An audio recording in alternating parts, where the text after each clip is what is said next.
जय श्री स्वामीनारायण। श्री સહજાનંદ ગુરુકુળ સંચાલિત શ્રી પુરુષોત્તમ વિદ્યાલય માનકુવા ઓનલાઈન એજ્યુકેશનમાં વિદ્યાર્થી મિત્રો આપનું હાર્દિક સ્વાગત છે। આજે આપણે ધોરણ 8 વિજ્ઞાનમાં પાઠ 8 કોષ રચના અને કાર્ય એના વિશે અભ્યાસ કરશું। હવે અહીંયા આપણને સમજાવે છે કે દરેક જે સજીવ છે એ સજીવ અલગ અલગ કાર્ય કરે છે અને કાર્ય કરવા માટે એને અલગ અલગ અંગોની જરૂર પડે છે કે આપણા શરીર જે રચના છે એ દરેક શરીરની અંદર અલગ અલગ અંગોની રચના થયેલી છે। જે નિર્જીવ છે એ શ્વસન ક્રિયા પ્રક્રિયા નથી કરી શકતો, પણ જે સજીવ છે એ દરેક કાર્ય કરવા માટે અંગોની જરૂર પડે છે અને દરેક અંગો એ ક્યારે કાર્યરત રહેશે કે જ્યારે એ દરેક સજીવની અંદર એક કોષ રહેલો હોય છે। તો આજે આપણે આ કોષ એ શું છે, એની રચના કેવી છે, એ કેવી રીતે નિર્માણ થયું છે એ આપણે સમજવાનું છે। અને કોષ એ સજીવના શરીરનો એક એકમ ગણાય છે। તો અહીંયા તમારા પાઠની અંદર એક સરસ મજાની સમજૂતી એ આપી છે કે એક સામાન્ય ઉદાહરણ આપ્યું છે। ઉદાહરણ આપણે સમજવાનું છે કે જ્યારે આપણે ઇમારત એટલે મકાન બનાવવું છે તો મકાન બનાવવા માટે સૌપ્રથમ આપણે ઈંટની જરૂર પડે છે। તો અહીંયા આપણા સજીવ આ મનુષ્યના શરીર માટે એક પાયાનો એકમ જો ગણીએ તો એ કોષ છે। જ્યારે ઈંટો છે એ ભેગી થાય છે ત્યારે એક દિવાલની રચના થાય છે, તો એ દિવાલને આપણા શરીરની પેશી સાથે ગણી છે અને જ્યારે કોષો ભેગા થાય છે ત્યારે પેશીની રચના થાય છે। અને આ જ રીતે તંત્ર અને અંગો અને ધીરે ધીરે આખા મનુષ્યનું શરીર એટલે આ બધા જ કાર્ય ભેગા થઈ અને એક મનુષ્યનું શરીર તૈયાર થાય છે। તો આ જ રીતે એને કીધું છે કે જ્યારે ઈંટો ભેગી કરીએ ત્યારે દિવાલની રચના થાય છે અને દિવાલ થાય છે ત્યારે અલગ અલગ ઓરડાઓ બને છે। ઓરડાઓને આપણા તંત્ર સાથે ગોઠવ્યા છે। તંત્ર એટલે પાચન તંત્ર, રુધિરાભિસરણ તંત્ર, શ્વસન તંત્ર એ આપણા ઓરડાઓની રચના છે। એવી જ રીતે આપણને કહે છે કે જ્યારે આ બધા જ અંગો ભેગા થાય છે ત્યારે મનુષ્યનું શરીર બને છે। તો આ બધા ઓરડાને જ્યારે ભેગા કરીએ છીએ ત્યારે એક મકાન બને છે। તો આવી રીતે સરસ સમજૂતી દ્વારા આપણને કોષ વિશેની સમજૂતી વિશેષ આ પાઠની અંદર સમજવાની છે। હવે આપણને ત્યાંથી જાણવાનું છે કે કોષ એ શું છે। આપણને પ્રશ્ન થશે કે કોષ એ શું છે, તો કોષની વ્યાખ્યા એ થશે કે સજીવના શરીરનું, કે આપણે સજીવ છીએ તો આપણા શરીરનું રચનાત્મક અને ક્રિયાત્મક એકમને કોષ કહે છે। રચનાત્મક એટલે અલગ અલગ કાર્ય કરવા માટે જે જરૂરી છે અને દરેક અંગની અંદર દરેક કાર્યની અંદર અલગ અલગ કોષો કાર્ય કરે છે। તો આપણે વ્યાખ્યા સમજી ગયા કે કોષ કોને કહે છે। હવે આપણે એ સમજવાનું છે કે આપણે બોર્ડમાં બધા પોઈન્ટ નોંધ્યા છે કે કોષની શોધ કઈ રીતે થઈ। તો ઈસવીસન 1665ની અંદર કોષની સૌપ્રથમ શોધ રોબર્ટ હુકે કરી હતી। તો આપણે આ ખાસ યાદ રાખવાનું છે, પરીક્ષામાં પ્રશ્ન આવે કે કોષની શોધ કોણે કરી, તો કોષની શોધ 1665માં રોબર્ટ હુક નામના વૈજ્ઞાનિકે કરી હતી। હવે એને શું કર્યું, તો એને એક પાતળો છેદ લીધો, તો આપણને થશે કે બૂચનો પાતળો છેદ, એને નામ આપ્યું કે બૂચનો પાતળો છેદ। તો આપણને થાય કે બૂચ એટલે શું, તો બૂચ એટલે કે બૂચનો પાતળો છેદ એટલે કે વનસ્પતિની જે છાલ છે, વનસ્પતિની છાલ છે એ છાલનો જે અંદરનો ભાગ છે એનો એક ભાગ લીધો, એને વિપુલ દર્શક નામના સૂક્ષ્મદર્શક યંત્રની અંદર જોયું, કારણ કે પહેલાં આટલી ટેકનોલોજીનો વિકાસ થયેલો હતો નહીં, તો એને સામાન્ય જે વિપુલ દર્શક હતું એનો ઉપયોગ કરી અને એને શોધ કરી। ધીરે ધીરે જ્યારે કોષ જોવા લાગ્યો ત્યારે એ કોષની અંદર એને સમજાયું કે આ રચના એ કેવી લાગે છે, તો એને વિચાર આવ્યો કે આ અસંખ્ય છિદ્રો જેવી રચના દેખાય છે, તો એને મધપૂડાની રચના સાથે સરખાવી કે આ કોષ છે મનુષ્યના શરીરનો એ મધપૂડાની રચના જેવો લાગે છે। અને તમારા પુસ્તકની અંદર એ સરસ મજાની આકૃતિ દ્વારા સમજાવ્યું છે કે આપણે મધમાખી જ્યારે પોતાના મધપૂડાની રચના કરે છે ત્યારે આપણે જોઈએ છીએ અસંખ્ય ખાના હોય છે, પણ એ ખાના એક દિવાલ સાથે જોડાયેલા હોય છે। તો તો આપણા મનુષ્યના શરીરની અંદર પણ જે કોષો છે એ કોષો જોડાયેલા તો છે, પણ એક દિવાલ સાથેનું કાર્ય જોડાયેલું રહે છે. તો એને મધપૂડા સાથે આ કોષની સરખામણી કરી અને સરખામણી કરતાં એને જોયું કે આ કોષની અંદર વિભિન્ન ખંડો એટલે અલગ અલગ ખાના જોવા મળે છે. અને આ રીતે ધીરે ધીરે પછી એ રોબર્ટ હુકે એનું કોષ નામ જાહેર કર્યું. આપણે પહેલાં સમજી ગયા કોષની વ્યાખ્યા, પણ કોષની શોધ આ રીતે થઈ. એને ઘણા સંશોધને ઘણીવાર એને નિષ્ફળતા પણ મળી, પણ ધીરે ધીરે જ્યારે એ આ સમયમાં પસાર થયો ત્યારે એને ધીરે ધીરે આ ખાનાઓની રચનાને કોષ નામ એમ જાહેર કર્યું. હવે કોષ શબ્દ એમ આપણે ગણી શકીએ કે અસંખ્ય ખાનાઓ ભેગા મળી અને એક દિવાલ જેવી રચના થાય ત્યારે કોષની રચના થશે. હવે જો અહીંયા તમારા પાઠની અંદર એ પણ છે કે સૌથી પહેલાં એને કીધું છે કોષની શોધ, તો આપણે સમજી ગયા કે કોષની શોધ કઈ રીતે થઈ. હવે બીજો પોઈન્ટ છે કે કોષ. એ કોષ શું છે? તો કોષ એ અહીંયા આપણે પહેલું જ સમજ્યું કે એનું ઉદાહરણ ઈંટ સાથે સરખાવ્યું છે કે જેમ ઇમારત બનાવવા માટે ઈંટની જરૂર પડે છે એમ મનુષ્યના શરીરના રચનાત્મક અને ક્રિયાત્મક એકમ માટે કોષની જરૂર પડે છે. અને દરેક કોષ એ અલગ અલગ વિભિન્ન શરીરમાં અલગ અલગ કોષોથી આપણું શરીર બનેલું છે. તો અહીંયા આપણે કહે છે કે જેમ ઇમારત બનાવવા માટે અલગ અલગ ડિઝાઇન આકારની જરૂર પડે છે એ મનુષ્યના શરીરમાં પણ કોષો અલગ અલગ હોઈ શકે છે. હવે આપણને આગળ એમ કહે છે કે આ કોષની રચના કે જટિલ છે. જટિલ એટલે કે જે સરળ ગણી શકાય એમ નથી.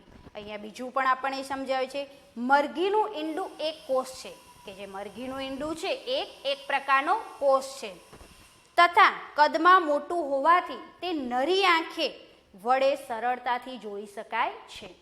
નરી આંખે એટલે આપણી આંખે એને સૂક્ષ્મદર્શક યંત્રની મદદથી જોવાની જરૂર પડતી નથી, પણ જે આપણા શરીરની અંદર કોષો છે એ આપણે સરળતાથી જોઈ શકતા નથી. એને જોવા માટે આપણે સૂક્ષ્મદર્શક યંત્રની જરૂર પડે છે.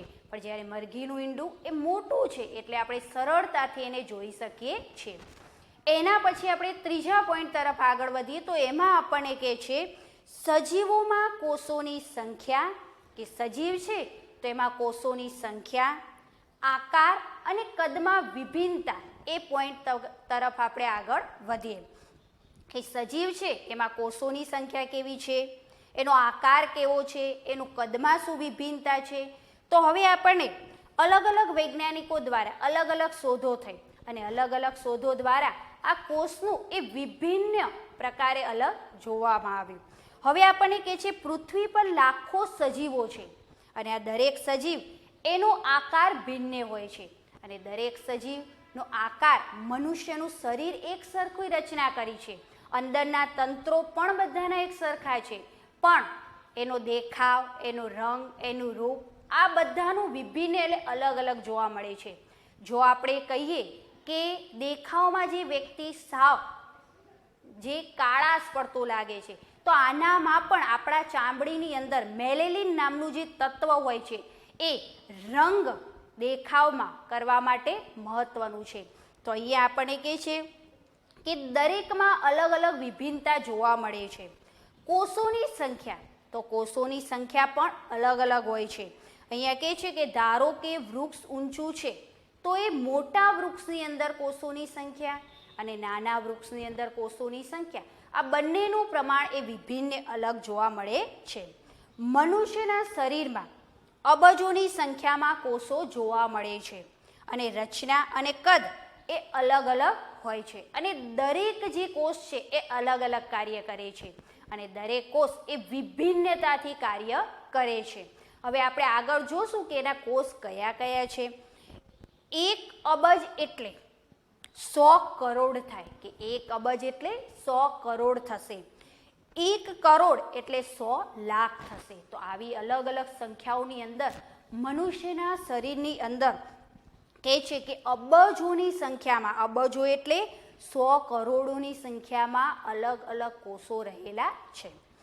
જો સજીવના શરીરમાં, હવે આપણને કહે છે કે આપણે સંખ્યા તો જોઈએ કે એક કોષ નથી હોતો એના શરીરમાં, મનુષ્યના શરીરમાં એક કોષ જોવા મળતો નથી. પ્રાણીઓના શરીરમાં પણ મોટે ભાગે એક કોષ જોવા મળતો નથી. વનસ્પતિમાં પણ ઘણી એવી વનસ્પતિ છે એનામાં પણ એક કોષ જોવા મળતો નથી. તો અહીંયા આપણે એ તરફ આગળ વધીએ કે જે સજીવના શરીરમાં એક કરતાં વધુ કોષો રહેલા હોય તો તેને બહુકોષીય સજીવ કહે છે.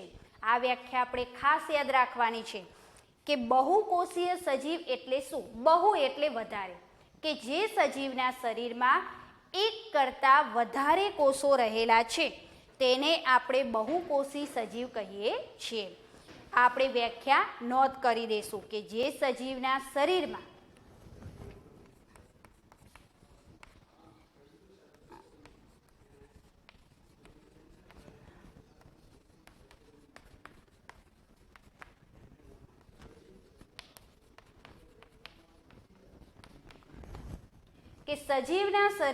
એક કરતાં વધારે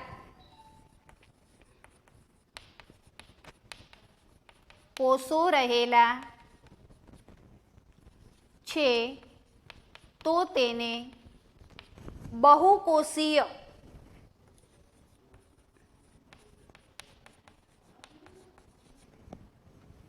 સજીવ કહે છે.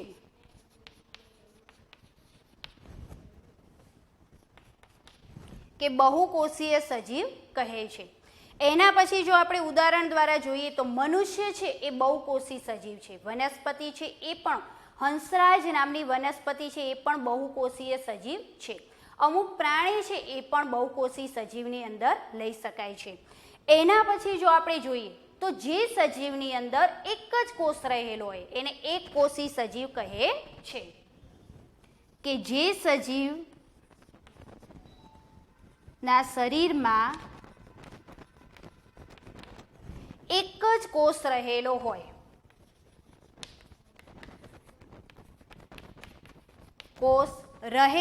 તેને એક કોષીય સજીવ કહે છે.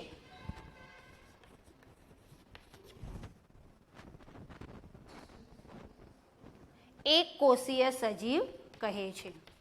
હવે એક કોષીય સજીવની અંદર અલગ અલગ ઉદાહરણ જોઈએ તો સૌથી પહેલા પ્રાણીઓની અંદર આપણે પેરામિશિયમ, અમીબા આવા અલગ અલગ જે ઉદાહરણ છે તમારા પુસ્તકની અંદર બે સરસ ઉદાહરણ આપે છે કે અમીબા અને પેરામિશિયમ એક કોષી સજીવ છે. શા માટે? કારણ કે એમના શરીરની અંદર એક જ કોષ આપેલો છે. આવી રીતે ઘણા પ્રાણીઓ છે યુગલીના, અમુક વનસ્પતિ પણ છે એ વનસ્પતિ પણ એ એક કોષી સજીવની અંદર આવી શકે છે. તો આવી જ રીતે આપણને કહે છે કે એક કોષી સજીવ અને બહુકોષી સજીવ એમાં તફાવત શું છે? તો એક કોષી સજીવ છે એ પણ બહુકોષી સજીવ જેવા દરેક કાર્ય કરી શકે છે. એ દરેક પ્રક્રિયા, ખોરાક ગ્રહણ કરી શકે છે, હલનચલન કરી શકે છે, એક જગ્યાએથી બીજી જગ્યાએ જઈ શકે છે. તો આ દરેક પ્રક્રિયા એ એક કોષી સજીવ પણ કરી શકે છે. હવે કોષનો આકાર, કે દરેક કોષ એ એક સરખા હોતા નથી અને દરેક કોષનું કાર્ય એ આપણને અલગ અલગ જોવામાં મળે છે. હવે આપણને કહે છે કે જ્યારે અમીબા છે એ અમીબા એ એક કોષી સજીવ છે, એનો આકાર એ નિશ્ચિત નથી. અમીબાનો આકાર એ અનિશ્ચિત છે કારણ કે એ ક્યારેય પોતાનો આકાર નિશ્ચિત કરી શકતા નથી. પણ એના શરીરની અંદર એના ખોટા પગ જ્યારે રચના કરે છે, ખોરાક ગ્રહણ કરવા માટે મોં જેવી રચના કરશે અને ખોરાક બહાર કાઢવા માટે તો અંતઃકરણ એટલે ખોરાક ગ્રહણ કરવો. અને જ્યારે એના ખોટા પગ છે એ ખોરાક ગ્રહણ કરવા માટે અને એક જગ્યાએથી બીજી જગ્યાએ જવા માટે એ અમીબાના જે ખોટા પગ છે એના પ્રવર્ધો, આ વિજ્ઞાનની ભાષામાં પ્રવર્ધો એટલે ખોટા પગ, તે તેને ખૂબ જ મદદ કરે છે. હવે અહીંયા આપણને આગળ એમ કહે છે કે પરીક્ષામાં પ્રશ્ન આવશે કે અમીબાના ખોટા પગ એને કયા કાર્ય માટે મદદ કરે છે? તો એને ખોરાક બનાવવા માટે અને એક જગ્યાએથી બીજી જગ્યાએ જવા માટે. મનુષ્યના રુધિરની અંદર, એના પછીનો આપણે પોઈન્ટ જોઈએ તો મનુષ્યના રુધિરની અંદર જોવા મળતો શ્વેતકણ. હવે અહીંયા આપણે આગળ વધીએ છીએ કે આપણા શરીરની અંદર કયા કયા કોષોની એ રચના હોય છે. તો શ્વેતકણ હોય છે એ શ્વેતકણ એ સફેદ રંગનો હોય છે અને શ્વેતકણ છે મનુષ્યના શરીરમાં એ રોગ પ્રતિકારક શક્તિ વધારવા માટે મદદ કરે છે અને જેટલા શ્વેતકણોનું પ્રમાણ વધુ હશે એટલે એની રોગ પ્રતિકારક શક્તિ વધુ કહેવાશે. અહીંયા લખ્યું છે WBC એટલે વ્હાઇટ બ્લડ સેલ. અહીંયા આપણને કહે છે કે જે મનુષ્યના શરીરની અંદર આ કેવા પ્રકારનું હોય છે તો શ્વેતકણો એ સફેદ રંગના હોય છે અને એનું કાર્ય શું છે તો રોગ પ્રતિકારક શક્તિ વધારવા માટે કાર્ય કરે છે. હવે જે શ્વેતકણો છે એ શ્વેતકણોનો આકાર એ પણ અલગ હોય છે. હવે બીજા આપણને કહે છે કે એવી જ રીતે મનુષ્યના શરીરમાં જે શ્વેતકણ કાર્ય કરે છે એવી જ રીતે આપણા શરીરે જે મનુષ્યનું શરીર છે એની અંદર અલગ અલગ કોષો, ધારો કે તમારા પુસ્તકની અંદર આપ્યું છે કે ચેતાકોષોની આકૃતિ આપી છે. તો ચેતાકોષો છે એ મનુષ્યના શરીરની અંદર એક ચેતના, સતેજના, આપણને સતેજ રાખવાનું કાર્ય કરે છે. અને આ ચેતાકોષો ક્યાં આવેલા છે તો આપણા મગજથી કરીને કમર સુધી આ ચેતાકોષો એક દોરડાની જેમ આપણા શરીરમાં ફેલાયેલા